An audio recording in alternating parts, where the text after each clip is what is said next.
रहे news for nation. मैं हूं जागृति शर्मा आपके साथ। सर्दी की शुरुआत होते ही कोहरे ने रेलवे की व्यवस्था को हिलाकर रख दिया है।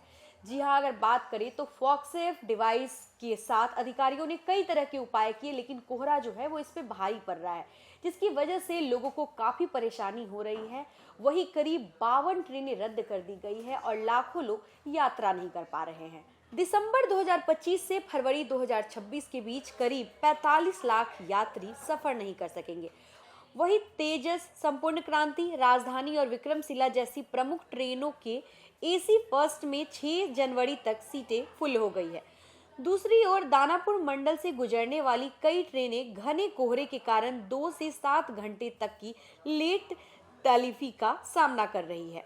रेलवे का दावा है कि फॉक्सेफ डिवाइस सभी इंजनों में मौजूद है, लेकिन कोहरा अत्यधिक घना होने पर ट्रेन की रफ्तार कम हो जाती है, जिससे पासिंग ऑफ पंक्चुअलिटी पर भारी असर पड़ रहा है। कोहरे को देखते हुए पूर्व मध्य रेल ने 52 ट्रेनों को रद्द करने का निर्णय लिया है। इनमें से 20 ट्रेनें पटना से खुलने या गुजरने वाली है। इन ट्रेनों के रद्द रहने की अवधि 1 दिसंबर 2025 से 28 फरवरी 2026 तक निर्धारित की गई है। पिछले साल दिसंबर 2025 से फरवरी 2025 के बीच 48 ट्रेनें बंद की गई थी, लेकिन इस बार संख्या और बढ़ गई है। इसका सीधा असर यात्रियों की सुविधा पर दिख रहा है। दिल्ली रूट की प्रमुख ट्रेनों तेजस, राजधानी, संपूर्ण क्रांति, राजधानी एक्सप्रेस, विक्रमशिला और पूर्वी एक्सप्रेस के एसी फर्स्ट कोच में 6 जनवरी तक वेटिंग है। यात्रियों को मजबूरी में वेटिंग टिकट खरीदना पड़ रहा है। रेलवे के सीपीआरओ सरस्वती चंद्र ने कहा कि फॉक्सेफ डिवाइस सभी इंजनों में लगी है, लेकिन घने कोहरे में स्पीड कम हो जाती है, पासिंग में दिक्कत आती है, इसलिए कई ट्रेनों को रद्द करना पड़ता है।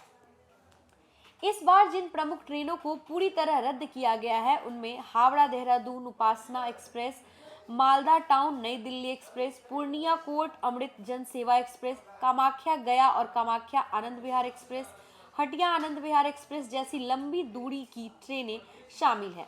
इसके अलावा गरीब रथ express, north east express, Mahananda express, new Jalpaiguri नई दिल्ली एक्सप्रेस, पाटलिपुत्र लखनऊ और पाटलिपुत्र गोरखपुर एक्सप्रेस जैसी कई ट्रेनों को सप्ताह में कुछ दिन रद्द किया गया है। ठंड की शुरुआत के साथ ही कोहरा ट्रेनों की रफ्तार कमजोर करने लगा है। पटना और दानापुर मंडल से गुजरने वाली कई ट्रेनें 2 से 7 घंटे तक देरी से चल रही है। रिपोर्ट के अनुसार ट्रेन नंबर 12370 कुंभ एक्सप्रेस 6 घंटे 51 मिनट लेट पहुंची। इसी तरह विभूति एक्सप्रेस लगभग 3 घंटे से देर आई। आनंद विहार राजगीर फेस्टिवल एक्सप्रेस करीब 6 घंटे देर से चली, जबकि राजगीर मेमू 2 घंटे से अधिक लेट रही। रेलवे अधिकारियों की रिपोर्ट बताती है कि दानापुर मंडल की पंक्चुअलिटी अब 80% के आसपास पहुंच गई है, जो पहले 85% से अधिक रहती थी। हालांकि यह स्थिति उत्तर भारत के दूसरे मंडलों की तुलना में बेहतर है, जहां बनारस मंडल में समय पालन केवल 65% तक किया गया है। फॉक्सेफ डिवाइस मौजूद, लेकिन रफ्तार पर ब्रेक हर इंजन में फॉक्सेफ डिवाइस लगी है, जो लोको पायलट को कोहरे में सुरक्षित संचालन में मदद करती है। लेकिन जब कोहरा अत्यधिक घना होता है तो ट्रेन की रफ्तार सीमित कर दी जाती है, ताकि दुर्घटनाओं की आशंका न रहे। रफ्तार कम होने पर ट्रेनें पासिंग स्टेशन पर विलंब से पहुंचती है और इससे आगे की ट्रेनों का शेड्यूल बिगड़ने लगता है। यही वजह है कि रेलवे को कई ट्रेनों को रद्द करने का कठिन फैसला लेना पड़ा है। पटना से दिल्ली जाने वाली ट्रेनों पर इस समय सबसे अधिक दबाव है। प्रमुख ट्रेनों में सीटें 6 जनवरी तक फुल है। यात्रियों की भीड़ सामान्य से 30% तक बढ़ी है और लंबी दूरी की टिकटों पर वेटिंग की लंबी कतारें लगी हुई है। तो फिलहाल इस खबर में बस इतना ही। ऐसे ही और खबरों के लिए बने रहे हमारे साथ, देखते रहे न्यूज फॉर नेशन। धन्यवाद।